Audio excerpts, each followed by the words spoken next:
உலக மக்கள் எல்லோருக்கும் வணக்கம். நான் உங்கள் ஜி கோபால் பேசுகிறேன். இன்னைக்கு பேசக்கூடிய பலன் என்ன அப்படின்னா, செவ்வாய் பகவானுடைய பெயர்ச்சி. அப்ப அந்த செவ்வாய் பகவான் ஆப்பட்டது ரிஷப ராசியிலிருந்து ஆகஸ்ட் மாதம் 2ஆம் தேதி பயிற்சியாகி மிதுன ராசிக்கு வர்றாங்க. செப்டம்பர் 19ஆம் தேதி வரைக்கும் மிதுன ராசியில் இருப்பாங்க. கிட்டத்தட்ட 48 நாட்கள். அப்படி பயிற்சி ஆகக்கூடிய இந்த செவ்வாய் பகவான் கன்னி ராசிக்காரங்களுக்கு எப்படி இருக்கும், இதை பற்றி தான் இந்த வீடியோவில் நாம் தெளிவாக சொல்ல போகிறோம். அப்போ கன்னி ராசிக்கு 3ஆம் இடத்து அதிபதியும் 8ஆம் இடத்து அதிபதியுமான செவ்வாய் பகவான் கன்னி ராசிக்கு 10ஆம் இடத்துல இப்போ இருக்கிறார். அப்போ பார்த்தீங்கன்னா இந்த கன்னி ராசிக்காரங்களுக்கு இந்த 10ஆம் இடத்தில் இருக்கக்கூடிய செவ்வாய் பகவான் என்ன செய்ய போகிறார் அப்படிங்கிறது தான் இந்த பதிவில் தெளிவாக பார்க்க போகிறோம். அப்போ இந்த 10ஆம் இடத்துக்கு இந்த செவ்வாய் பகவான் வருவது நல்லதா கெட்டதா அப்படின்னா, உங்களுக்கு 3ஆம் இடத்து அதிபதி, அது போக 8ஆம் இடத்து அதிபதி 10ஆம் இடத்துக்கு வர்றாங்க. அப்போ 10ஆம் இடத்துக்கு வர்றதுனால கண்டிப்பாக உங்க தொழிலை கெடுக்குமா அப்படின்னா கண்டிப்பாக கெடுக்காது. உங்களுடைய முன்னேற்றத்தை கெடுக்குமா அப்படின்னா கெடுக்காது. அப்போ பார்த்தீங்கன்னா உங்களுக்கு வளர்ச்சியை கொடுக்கும். எப்படி வளர்ச்சியை கொடுக்கும் அப்படின்னா, அந்த செவ்வாய் பகவான் மிதுனத்தில் இருந்து 4ஆம் பார்வையாக கன்னி ராசியவே பார்க்குறாங்க. அப்ப அந்த கன்னி ராசியவே அந்த செவ்வாய் பகவான் பார்க்கும்போது கன்னி ராசிக்காரங்களுக்கு ஒரு மாதிரியான பலம், தைரியம், தன்னம்பிக்கை, நம்ம வாழ்க்கையில நம்ம ஏதாவது ஒன்றும் சாதிக்கணும், நாம சம்பாதிக்கணும், ஒரு நல்ல பொசிஷனுக்கு வரணும் அப்படிங்கிற எண்ணங்கள் கண்டிப்பாக உருவாகும். அதுபோக 3ஆம் இடத்து அதிபதி. அப்ப அந்த 3ஆம் இடம் என்பது வீரிய விஜயஸ்தானம்.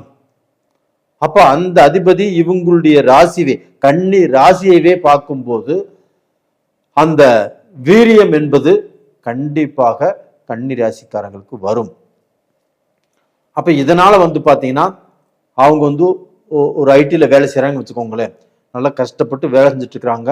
அவங்க எதிர்பார்த்த, அவங்க முயற்சி பண்ணிய அந்த ப்ரமோஷன் கிடைக்கல. அப்ப இந்த பீரியட்ல அவங்களுக்கு கிடைக்குமா அப்படின்னா கண்டிப்பா கிடைக்கும். இது போக பாத்தீங்கன்னா அவங்களுக்கு ஏதாவது ரூபத்துல சேலரி உயர்வு, அவங்க சம்பள உயர்வு கண்டிப்பாக கிடைக்கும். இப்ப இவங்க இப்ப மலேசியாலேயோ இல்லை சிங்கப்பூர்லயோ கனடாலேயோ ஆஸ்திரேலியாலேயோ இல்லை ஸ்பெயின்லயோ உலக நாடுகள்ல எங்கேயோ ஒரு பக்கம் வேலை செய்யறாங்க வச்சுக்கோங்களேன், அங்கே சம்பள உயர்வு கிடைக்கும். வெளிநாட்டில இருந்து பார்த்தீங்கன்னா பணம் சம்பாரிச்சு இந்தியாவுக்கு அனுப்பி அதன் மூலியமாக ஏதாவது சொத்து வாங்கக்கூடிய வாய்ப்பு கண்டிப்பாக உருவாகும். அது எப்படி அப்படின்னா, இந்த செவ்வாய் பகவான் கன்னிராசிக்கு 10ஆம் இடத்துல இருக்கிறாங்களா, அந்த 10ஆம் இடத்திலிருந்து செவ்வாய் பகவான் 7ஆம் பார்வையாக கன்னிராசிக்கு 4ஆம் இடத்தை பார்க்கிறாங்க, குருவுடைய வீட்டை.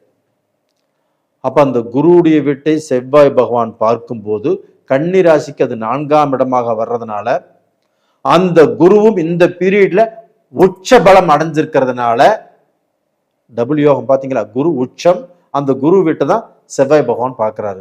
அது கன்னி ராசிக்கு 4ஆம் இடம். அப்ப இந்த 4ஆம் இடம் என்பது சொத்து சம்பந்தப்பட்டது, பூமி சம்பந்தப்பட்டது, வீடு சம்பந்தப்பட்டது, காடு தோட்டம் சம்பந்தப்பட்டது.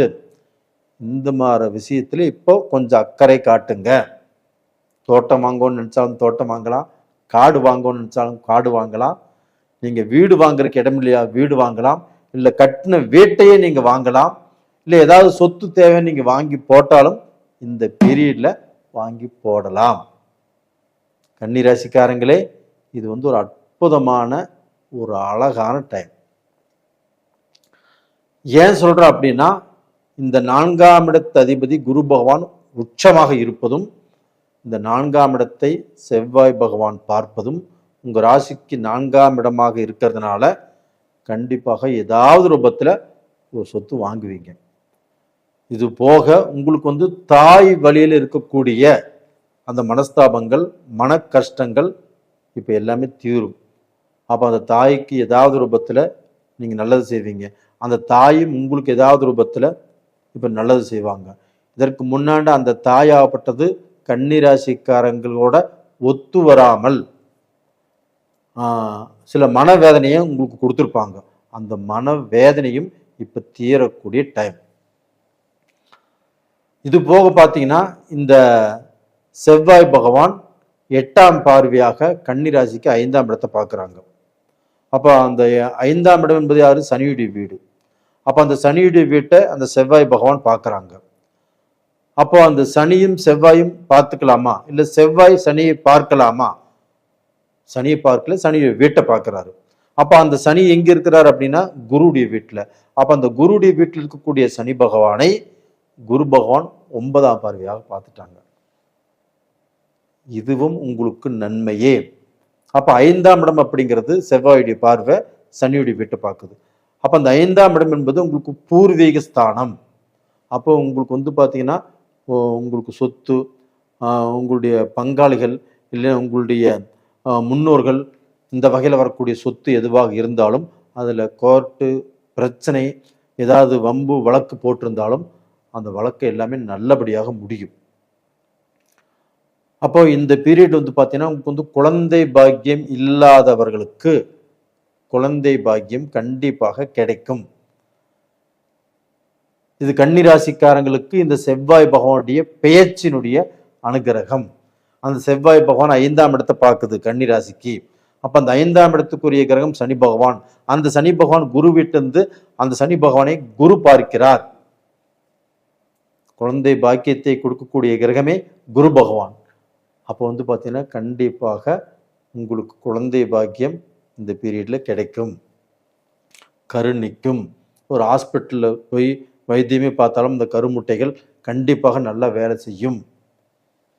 இது போக பார்த்தீங்கன்னா திருமணம் சம்பந்தப்பட்ட விஷயங்களும் கன்னிராசிக்காரங்களுக்கு நல்லபடியாக நடப்பதற்கு வாய்ப்புகள் இருக்கிறது. இப்போ கன்னிராசிக்காரங்க ஒரு பொண்ணை விரும்புகிறாங்க, இல்லை ஒரு பொண்ணு ஒரு பையனை விரும்பிட்டு இருக்கிறாங்க. அப்போ அதை இப்போ வீட்டில் சொன்னால் ஒரு நல்ல முடிவு கிடைக்குமா, நம்மளுக்கு ஏதாவது ரூபத்தில் சம்மதிப்பாங்களா அப்படின்னா கன்னிராசிக்காரங்களுக்கு இப்போ கோல்டன் டைம். நீங்கள் விரும்பியதை உங்களுடைய பெற்றோர்கள் உங்களுக்கு செய்து கொடுப்பார்கள். அப்போ உங்களுடைய லவ் கண்டிப்பாக சக்சஸ் ஆகும். உங்களுக்கு பயம் வேண்டாம், போய் செய்யுங்க. அதுபோக கலப்பு திருமணங்களும் இந்த பீரியடில் நடப்பதற்கு வாய்ப்புகள் இருக்கிறது. அப்போ டோட்டலாக பார்த்தீங்கன்னா ஒரு திருமணம் பண்ணி அதில் கணவன் தவறி போயிட்டாரு, இல்லைன்னா பார்த்தீங்கன்னா ஒருத்தருக்கு திருமணம் பண்ணி மனைவி தவறி போயிட்டாங்க, அவங்களுக்கு ஏதாவது மறுமணம் செய்யலாமா அப்படின்னா இந்த பீரியடில் தாராளமாக செய்யலாம். அதற்குண்டான டைம் தான் இப்போ நடந்துட்டு இருக்குது. முயற்சி பண்ணுங்க, கண்டிப்பாக உங்களுடைய வாழ்க்கை சந்தோஷமாகட்டும். நேயர்களே, இதற்கு உங்களுடைய ஜென்ம ஜாதகத்திலையும் நடக்கக்கூடிய தசாபுத்திகள் எப்படி இருக்குது அப்படின்னு செக் பண்ணிக்கோங்க. நேயர்களே, உங்களிடமிருந்து விடைபெறுவது உங்களின் ஜி கோபால். நன்றி, வணக்கம்.